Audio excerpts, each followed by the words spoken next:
everyone, I'm back with Gospel Alphabet and we're on the letter K. K is for kindness. Kindness is pretty underrated, kindness, actually. A lot of people think kindness is a bit soft. The word kindness means goodness, benevolent, gentle, meek. It's an expression of love, and like I said, it's very underrated. Years ago, we were in Germany, and my husband and I had a fight, and I was unhappy, and he just didn't seem to get it, and I just wanted him to say that he wanted me to stay, actually, and I stormed out of the house, and I went off, and a friend of mine was there, and I was crying, and he said to me, "Alan is a kind man. He's a kind man." And that kind of got through to me. I don't know why, but it did. And I thought, he actually is. My husband is a kind man. Actually, love him to pieces, and we've been married 54 years, and I wouldn't change him for anything. And over the years, I've noticed he's a kind man. And that, like I said, is a very underrated attribute. In Colossians chapter 3 and verse 12, it says, "Put on therefore, as the elect of God, holy and beloved, bowels of mercies, kindness, humbleness of mind, meekness, long-suffering." You can put on kindness, and we can choose to be kind. Jesus was kind. We can choose to be kind. And there are lots of amazing things that have happened in Scripture because of kindness. If you go back to 2 Samuel chapter 9, it says in King David said on verse 3, "Is there not any of the house of Saul that I might show the kindness of God unto him?" He was looking for someone to be kind to. I'm sure you know the story of Mephibosheth, how he was the lame son of Jonathan, and Jonathan had been David's covenant partner. And here's David. Jonathan and Saul are both dead. The kingdom has been taken over. Here's King David in his kingdom, and he's like, "Is there not anyone left of the house of Jonathan so that I can be kind to them?" And of course he was kind, because Mephibosheth was lame.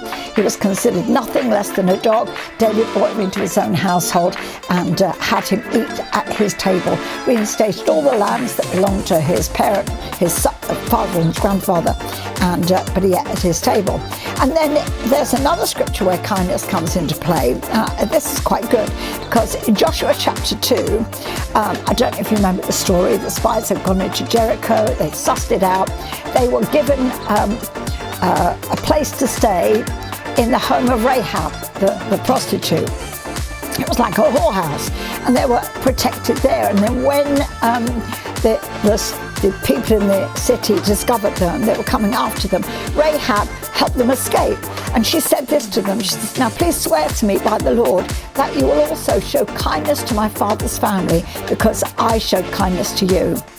And not only did they show kindness, but Rahab, if you look in Matthew chapter 1 and verse 5, Rahab was actually in the genealogy of Jesus.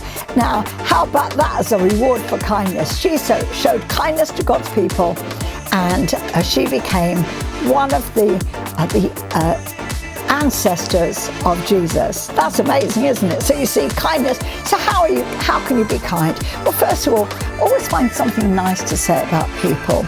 A smile. Do you know it uses fewer muscles to smile than it does to frown? Don't live life as fast. Just take time to be kind to people.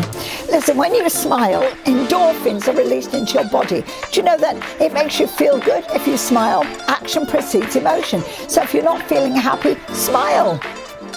Not only are you giving it away to someone else, I used to have fun walking down the road, and we'd smile at people, and they look at you like you're crazy in London.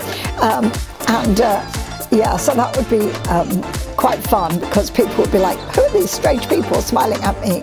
But kindness is just a small act. It can just be a kind word. Say something nice. Go out of your way to do something that maybe you didn't really want to do, but it shows kindness to someone else. Let's be kind to people. Let's make it our business to be kind to someone today, and come back tomorrow and find out what L is. We're nearly halfway through.